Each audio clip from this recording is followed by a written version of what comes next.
This is the luxury world. Get inspired with us today and tomorrow. Rolex watches are highly regarded for their exceptional capacity to retain and even increase in value over time, even with regular use by their owners. When purchasing a Rolex, few decisions can spark as much debate as whether to buy from an authorized dealer or AD or explore alternative options. Rolex is renowned for its craftsmanship, exclusivity, and timeless appeal, making its watches highly sought after. However, navigating the buying process can be complex due to long wait lists, limited availability, and pricing strategies. In this video brought to you by the Luxury World, we will explore the reasons both for and against purchasing a Rolex at an AD. We will break down the advantages of going through official channels, such as guaranteed authenticity and access to warranties, while also discussing the challenges, including limited selection and gray market alternatives. By the end, you will clearly understand whether the AD route is right for you. If you still need to subscribe to our channel, we encourage you to do so now to stay updated on our future videos. Now, let us dive into which Rolex models are still on wait lists, which ones are trading above retail, and which ones you should probably pass on if offered at an authorized dealer. First up, the Submariner. A stainless steel Submariner is still a hot commodity, whether it is the date, no date, or the Starbucks. These are trading higher on the gray market and are still on wait lists. Next, the two-tone Submariner.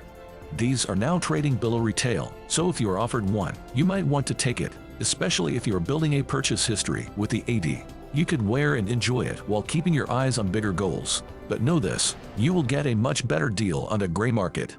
As for the solid gold Submariners, those are trading way under retail, whether it is the blue dial, black, or white with the blue bezel. So, if you are looking to buy one from the AD, ask for a hefty discount. You should not mind paying a little more than the gray market, but not $7,000, $8,000, or $10,000 more.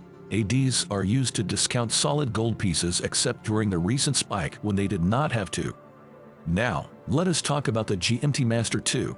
Stainless steel GMTs, like the Batman, Pepsi, and even the new Bruce Wayne, are still very much in demand. If you are offered a GMT-Master 2 at the AD, especially the Pepsi, you should take it. Pepsi is still trading for nearly double its retail price.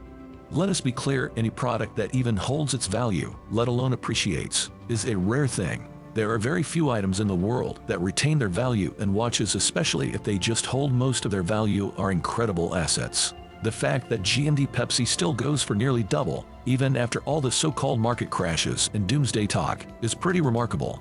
So, if you are offered a Pepsi at the AD, whether it is on the Jubilee or Oyster bracelet, it does not matter, just take it. This applies to all the stainless steel GMT-Master 2, whether it is the new Bruce Wayne, the Batman, or even the Sprite. Across the board, if you are offered a stainless steel GMT-Master 2, grab it. On the other hand, you can find root beer on the gray market for about the same price at the AD, or maybe a little more depending on its condition, perhaps $500 to $1,000 more. If the AD offers it to you, why not just take it? It is brand new, your name will be on a card, and you will have the full warranty. There is no reason to shop around in the gray market looking for a better deal because you are unlikely to find one. However, if your AD tells you they will put you on a waiting list and it might take a year or more, then sure, check out the gray market. For solid gold pieces, it is the same story as with the Submariners. They are often priced much lower on the gray market. If you are offered the solid gold root beer, which is a stunning watch, you should expect a hefty discount. If they are not offering you at least $7,000 or $8,000 off, you can save that amount by going to a gray market dealer if they have one in stock. The same applies to the solid gold Guinness, which is another gorgeous piece. Precious metal watches do not usually fetch above market prices on the gray market, and that has always been the case. The Rolex Explorer remains a highly sought-after watch, whether it is the 36mm or 40mm version.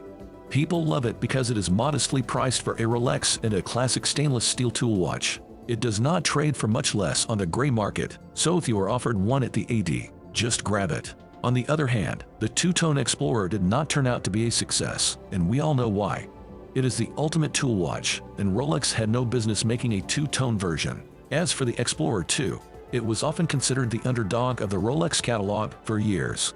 Nowadays, you can get one at around retail or even less. There is also the newer 226 model and the older 216 model.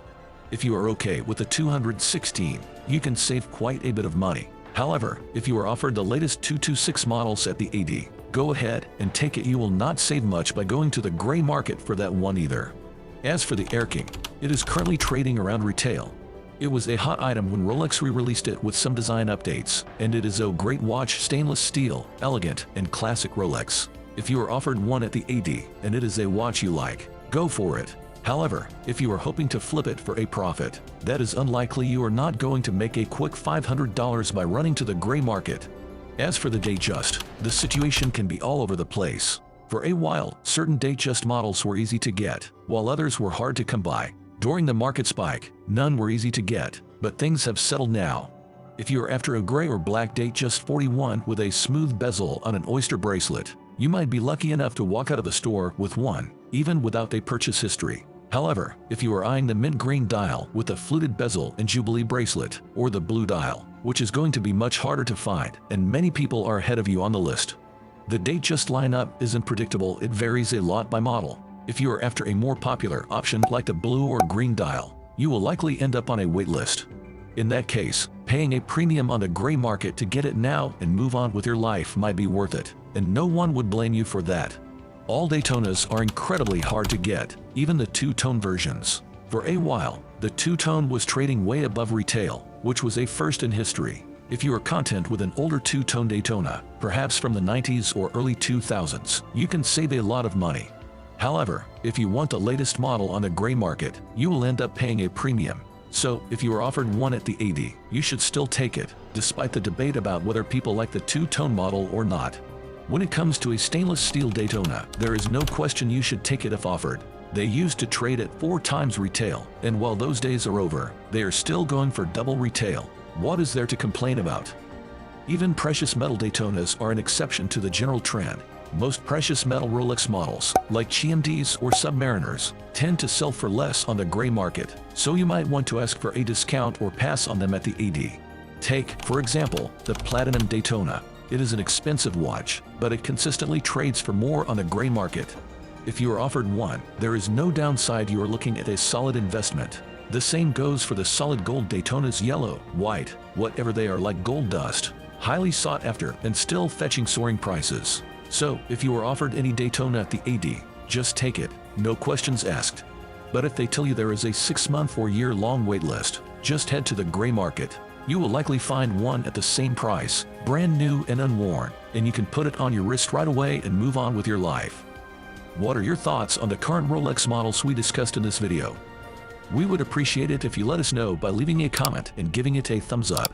Do not forget to follow our channel for more content. Thank you for watching The Luxury World, and we look forward to having you join us in our upcoming videos.